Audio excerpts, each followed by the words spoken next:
invite you to turn to Hebrews chapter 4. We've been in a series based on one phrase in Colossians 1:27 entitled Christ in You. So we've been talking about the impact that Christ in you makes, the difference Christ in you makes, who you are, what you have because Christ is in you. And we stated that Christ in you is the hope of glory. Christ in you makes you more than a conqueror. Christ in you gives you fullness of salvation, fullness of satisfaction. Christ in you means that you should be like Christ. You should look like Christ. You should want people to see Christ in you. Last week we noted that Christ in you means that now you are a temple. You are the temple of the Holy Spirit, so you need to keep in what needs to stay in and keep out what needs to stay out. This morning's message is entitled The High Priest, and it dovetails really nicely with last week just because that intimate interaction with the high priest and his service in the temple. The point this morning is that since Christ is in you, you now have a high priest that is for you. I don't know if this would be called a puzzle or a game or I'm not sure, but maybe you've seen it on maybe old days in the paper, maybe online, etc., where you'd have 4 boxes and you have to decide whatever is in those 4 boxes, one of those don't belong. So there's 4 pictures, if you will, but one of the pictures doesn't belong. So it might be what looks like maybe 4 identical pictures, but there's one of them that's just kind of tweaked a little bit and you've got to figure out, okay, that one doesn't belong. Or maybe it's 4 different items and you have to try to figure out, okay, of these 4, which one doesn't fit? Maybe you've seen that or tried that. I have a very elementary look at that, a very basic format to get us the idea. I've got 4 sheets of paper here, a white one, a blue one, a red one, and a yellow one. So if I were to say to you, of these 4 sheets, which one doesn't belong? One of them doesn't belong. White. You got the answer because 3 of them are colored papers, and with pigment and paint, etc., white is actually the absence of color. So you have 3, if I can say it this way, you have 3 that are full of color, 1 that is absent of color, so obviously the one that's absent of color doesn't fit. It's separate. You keep it separate from the other 3. Keep that visual in mind this morning as we kind of move forward. And let's begin by looking at our passage, Hebrews chapter 4, beginning in verse 14. Therefore, since we have a great high priest who has gone through the heavens, Jesus, the Son of God, let us hold firmly to the faith we profess. For we do not have a high priest who is unable to sympathize with our weaknesses, but we have one who has been tempted in every way, just as we are, yet was without sin. Let us then approach the throne of grace with confidence, so that we may receive mercy and find grace to help us in our time of need.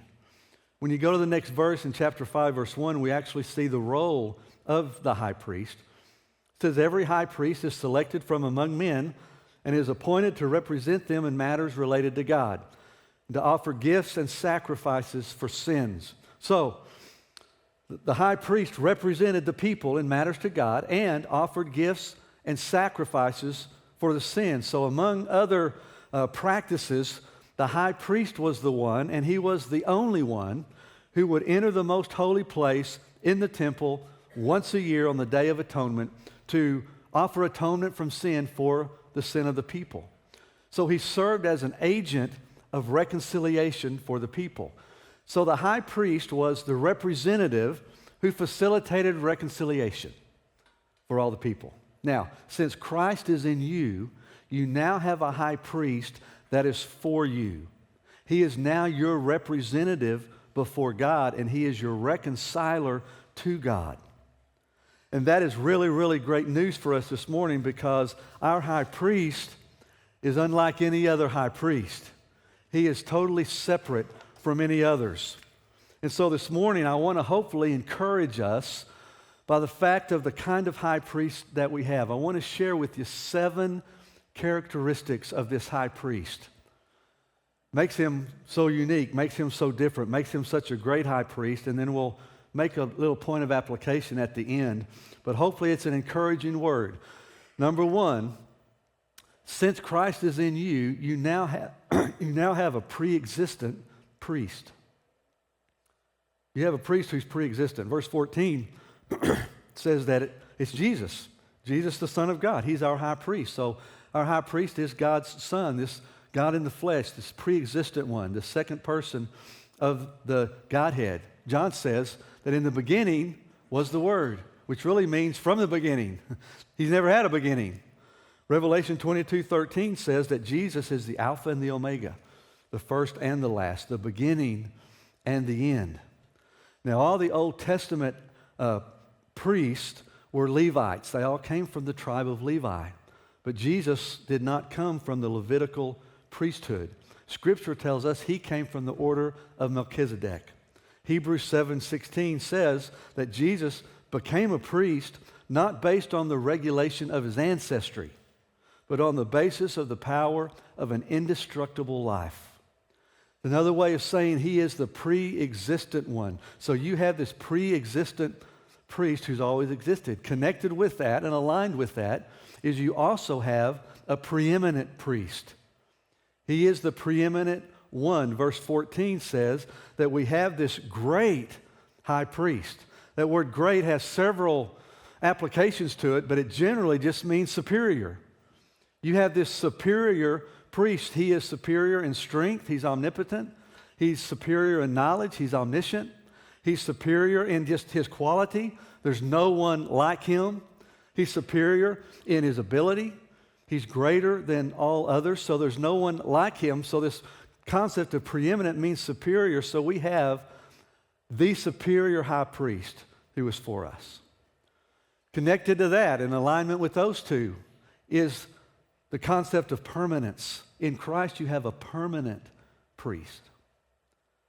Hebrews 7:24, he says, because Jesus lives forever, he has a permanent priesthood. Now, that word permanent has two connotations. It means eternal and unchanging.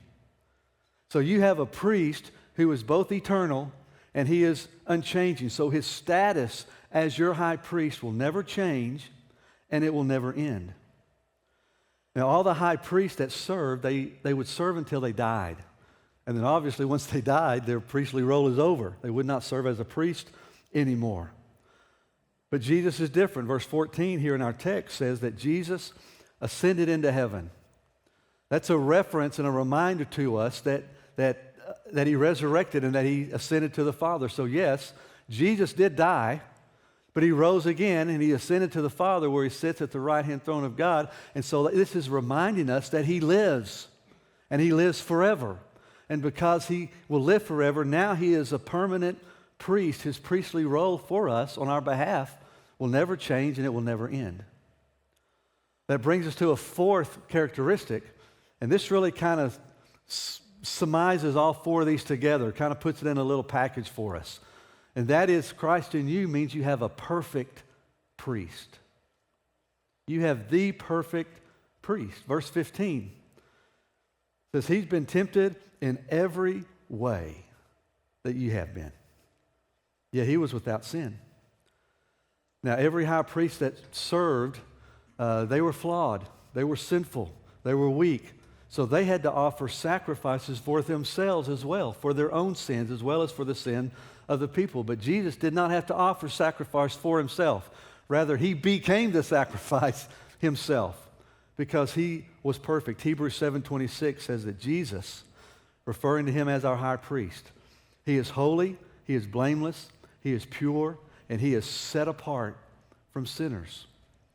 That's really just four ways to basically say the same thing. He's perfect. He's without sin. He is completely separated from every other high priest that ever served. It's a reminder of this illustration.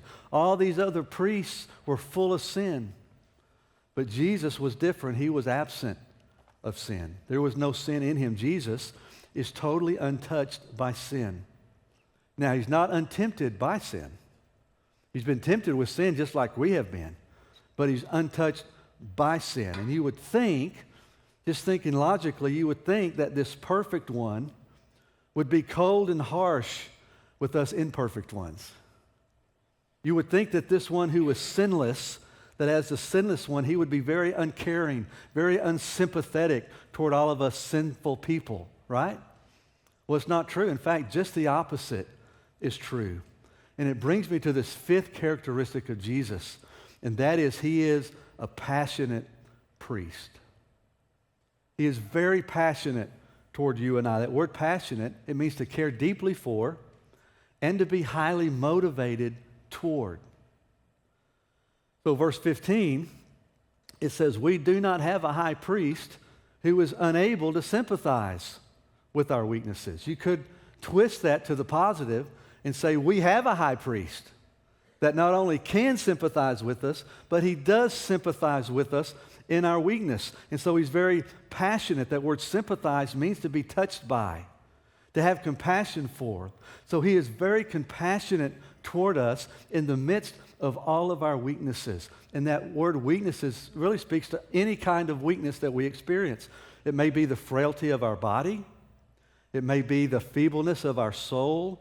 It may be the inability for us to bear up under trouble and suffering and circumstances.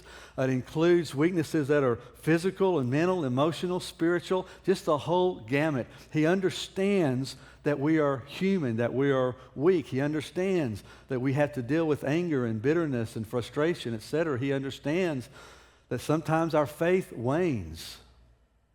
Sometimes he understands that he understands sometimes our strength kind of wanes and wavers. He's sympathetic with us. That word sympathy has two connotations to it. First, it means he knows. When it says he's sympathetic with your weaknesses, it means he knows you're weak. He knows your limitations. He knows you're human. Psalm 103:14 says that he remembers that we are dust.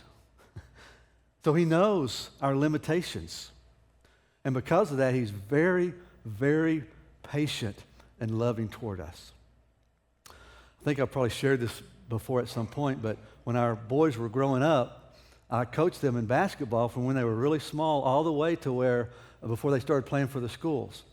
And I don't know if you've ever coached little ones in basketball or if you've watched the game of little ones playing basketball. I'm just here to say it rarely looks like basketball. Looks like everything but basketball. Sometimes it looks like rugby. I call it amoeba ball because everybody's just kind of doing all this. So when I'm coaching that age, what I'm thinking is as coach, my job really is just to coach them the basics. Just teach them the basics. Teach them how to shoot the ball. Teach them how to dribble the ball. Teach them how to pass the ball. Remind them that it's not football. You can't just pick it up and start running with the ball. Okay? You can't tackle the man with the ball.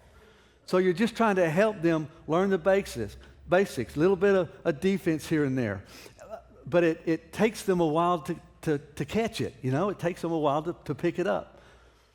Now, as a coach, if it takes them so long to get it, I could get really angry and frustrated and mad because they're just not getting it, you know? Hopefully, I never did that. Hopefully, I was very patient. Why? Because I understand they're young. Some of them, this was their first year to play. They've not been playing for a long time. They have limitations because of how young they are, right? So because of that, I understand that, so I'm patient and I'm loving toward them to try to help them. That's the word picture here of this first concept. He knows your limitations. He knows you're human. He knows you're weak. And so he is very, very patient and loving toward you. But secondly, it means he feels. Not only he knows your weaknesses, but he feels with you. He hurts with you over those weaknesses. He feels your pain. He cares so much about it that he wants to let you know that he is here for you. He knows it's frustrating. He knows and so he wants to come along and say, hey, let's deal with this together. Let me help you through this situation because he feels so deeply that you're hurting. Back to this basketball analogy, with most of these players, most of the time when I would watch them play, you could tell, man, they're trying hard. They're really trying hard. They're trying to learn. They're trying to do a good job. They're really wanting to be good. They just, they're just not there yet. And so you can see some of the frustration in their own mind when they get real nervous and just kind of throw the ball somewhere where it doesn't go, or they're right under the basket with the free shot and they don't hit anything. You can see the frustration and the disappointment in them. On top of that, though, you have these defenders that are opposing them. They're trying to stop them. They're hitting them, and they're stealing the ball, and they're doing all this stuff. They can't control the ball. So you can just see the frustration and the disappointment and maybe the anger building up inside of them. So when you see that as the coach, the heart of the coach comes out and says, hey, let me help you with that. That's why I'm here. I feel your pain, and I want to help you get through that. So let's work on this together. That's the second aspect when it says he sympathizes. When Jesus, our priest, sympathizes with your weaknesses, he feels that, and he senses your frustration and your anger and your disappointment. He realizes that you're failing, and you're thinking, oh, so he wants to come aside and say, let's work on this together. I want to come with you, and I want to help you through this situation. I want to help you through the circumstances, and he's there for you in every season of life. He understands, he sympathizes with you because he's been tempted in every way you have. He understands. It's really wonderful when you find someone who has gone through something that you're currently going through. It's great, it's a blessing when someone has had to deal with something, and now you're dealing with that currently. You can approach that person with some confidence, right? Why? Well, one reason is because you know that they're going to understand what you're going through. They can relate to all the stuff that you're feeling, the fear, the doubt, the anger, the pain, the hopelessness, whatever. They get it. But also, you know that they're going to listen to you without any condemnation, without any judgment, because they get it. You also know that they're probably going to offer some good insight, some good advice, some good counsel for you because they know what you're going through. This is the concept here of Jesus as your great high priest. He understands what you're going through. He understands what you're dealing with. He has great compassion and great love for you. In a very practical sense, what that means is you are never alone. You never have to go through anything alone. You never have to deal with any circumstance, any situation alone. You never have to bear with anything that's heavy and weighty alone. He is your high priest. He is your passionate priest. He understands and he sympathizes with you, and he comes alongside you and says, I'm here. It brings me to the sixth characteristic. That is, in Christ, you have a purposeful priest. You might even say our priest is purpose-driven. He has a very significant purpose, and the purpose of our great high priest was simply to give us access to God. It's so that we can have a personal relationship with God, have an intimate fellowship with God. He gave us access to God. So in verse 16 in our text, it says, let us then approach the throne. Let us then approach God's throne. Really what it's saying is, since you have this high priest that's reconciled you, since you have this high priest who actually became the sacrifice and the gift for you so that you could have a relationship, go to him. You need to go to him. That word approach means to draw near. So really it's the idea of, because he's done this for you, because he's given you access to the Father, access the Father. Draw near to him. The context is saying, make this your normal routine, your normal pattern. Make your normal process to spend time with the Father, to go to him and access this relationship. Don't ever think you need to hide from him for any reason. Don't think there's any reason why you can't approach him. Don't live life angry at him. Don't live life chasing other things. Make a practice of drawing near to him with anything and everything that's going on. Ephesians and Romans both say that we now have access, because of what Christ has done, we now have access to the Father. So because you have this priest who has fulfilled his mission, fulfilled his purpose, you now have this ability to have a personal relationship with God. So now you have unlimited and unhindered access to God. Now this is great news for us because of what happens when you actually draw near to God. What happens when you draw near to his throne? Verse 16 says, you receive mercy and you find grace. When you approach this throne, what's it called? The throne of grace. When you approach the throne of grace, you find grace.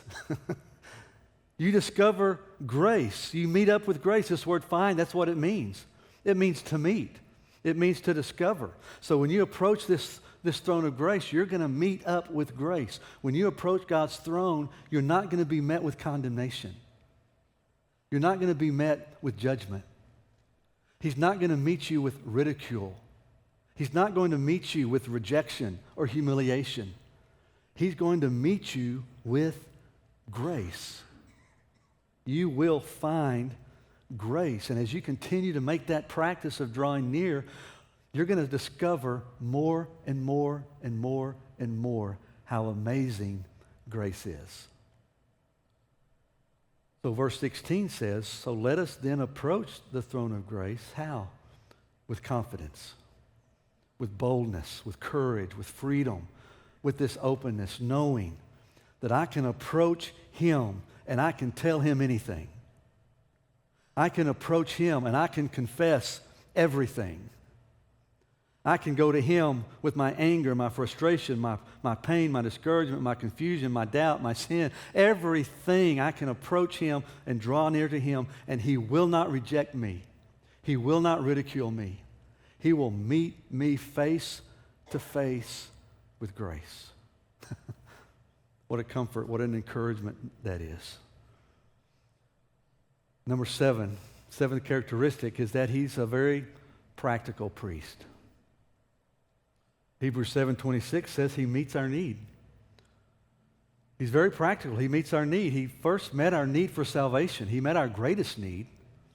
But as Philippians 4:19 says, God meets all your needs through Jesus Christ, through the work that he has done for us and is doing for us. He meets all of our needs. So, Christ as your high priest is not just some theological premise out here. It's a practical promise that you have this great high priest that will and can meet every one of your needs. So with all that said, the question is, what do we do with that? What's our response? What's the take home, if you will? We see it in verse 14. My translation starts with the word therefore. Remember, when you see therefore, what do? You see what the therefore is there for. Thank you, Jamie. So most of the time you look at previous passages, and you can do that here. But here you actually will see it in the following passages, because the next word is since. It says, therefore, since, which means he's fixing to just kind of recap all that for us. So we're actually going to look forward. What he says in verse 14 is, therefore, since we have a great high priest, since we have a priest that we've just talked about, since we have a high priest who is pre-existent and preeminent and permanent and perfect and passionate and purposeful and practical, since we have that kind of a priest, what do? Let us hold firmly to the faith we profess. Let us hold with a death grip the faith that we profess. That word profess means to openly express commitment and allegiance. So this is saying we should have a willingness to live for Christ with full commitment, with full allegiance to him, to his design for our life, his plan for our life, his calling on our life. And we do it openly. We want people to see that we love Jesus. We want people to know that we are fully committed to Jesus Christ. He says you hold firmly to that profession. The term hold firmly has two ideas attached to it. One, it means to keep in custody, kind of almost a legal term. Keep in custody. I enjoy watching some cop shows on TV. And so on some of those cop shows, there are scenes periodically where the cops have had to go arrest somebody out in the public somewhere, an apartment complex or in some business or on the streets or whatever. And so they've got them in handcuffs and they're arrested. But the scenes are different sometimes. Sometimes they have brought somebody into custody who's under attack, and so they're trying to protect them, but it's protective custody, if you will. But the other times they're a bad guy, and so they've arrested him, but all his bad guy friends are coming to try to rescue him. So you'll see in the scene where these police officers have this person in custody, and either a group's coming in to try to kill this person or come to rescue this person, and either way they have a conversation with the police officers. Hey, we won't cause trouble if you'll just let them loose. Release them and you can go free. If you keep them, we're coming in, you guys are going to have trouble, just let them go. Every scene, the cops always say, obviously, no, not going to do that. We're keeping this person in custody. That's the first word picture of this word, to hold firmly. It means to keep in custody, regardless of the outward pressure, regardless of the opposition that you're facing, regardless of what is coming at you. You hold firm. You keep your profession of faith in custody. The second word, it means to hold on to. And it's the idea of kind of a death grip. I'm not letting go. When I think of this, I think of a running back in football that, say maybe you're on the goal line and you've got 4 downs to get it over, or maybe you're trying to get a first down and you just have inches. Maybe you're just trying to run the clock out, because the game's going to be over. But in either case, you give the ball to the running back, and they're not really trying to gain a lot of yardage. What do? They're trying to hold on to the football, right? They don't want to lose the football. So it's a death grip. They've got it. They just got it locked in. But on the other side, you have all these defenders who are trying to hit him, trying to hit the ball out and knock the ball out and pull their arms out and whatever they can do to get them to drop the football. But that running back, no, with everything he has, he's hanging on. That's the second word right here, to hold firmly to your profession of faith, regardless of what's coming at you, regardless of what's coming, regardless of the opposition, regardless of what the enemy wants to do. You're making this commitment. I am holding on to my profession. I am holding on to my commitment and my allegiance to Jesus. Nothing is going to separate it. Let us hold firmly to the faith we profess. It simply means I'll let nothing diminish my commitment to Christ. So it says, since we have a great high priest. What he's really saying is, since Jesus has forgiven your sin and cleansed you from sin once and for all, since Jesus has brought you into right relationship with God, since Jesus has made it possible for you to have direct, immediate, unhindered, anytime, all the time access to the Father. Since Jesus is still interceding for you. Since Jesus has secured your eternity with the Father in heaven. Since Jesus has always been and always will be for you. Since Jesus has done all of this and so much more. Since you have this kind of high priest, you hold on and you never let go of your commitment and your allegiance to Jesus Christ. And you proudly proclaim, I'm a follower of Jesus. Since Jesus has done all of this, don't let outside forces steal your faith. Don't let trouble or hardship or suffering or temptation or the lure of this world cause you to let go of your faith. Don't let anything that happens in your life cause you to deny Christ or to doubt Christ's love for you or to doubt his power in you or to question his faithfulness to you or to question his ability to keep you until that day. What are we saying? We're saying that you have a one-of-a-kind high priest, completely untouched by sin.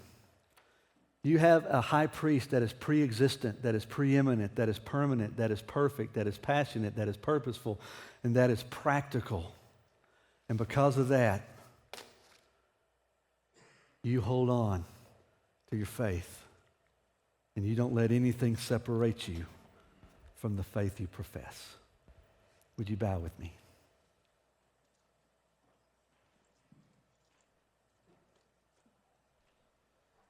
I just invite you to allow the Spirit of God to minister to you in these moments, to continue to speak to you. I don't know what word that you need to hear this morning. I don't know what the Spirit of God needs to say to you in application to the word that you've heard. But I just invite you to take the opportunity in these moments to allow the Spirit to speak to you, to minister to you, to comfort, encourage, whatever He needs to do in your heart and spirit. Just to encourage you this morning in regard to this great high priest that you have for you. So as we continue to worship here in just a moment, just allow the Spirit to speak to your heart, and we'll worship in unity. Father, we just thank you for your goodness to us. We're so grateful, Jesus, that you are this great high priest. You're in us, but you are so very much for us. And Father, your role, Jesus, your role in us is never going to change. It's never going to end. You're never going to leave us. You're never going to forsake us. And so, Father, let that comfort us today. And may we lift up our praise to you in these moments.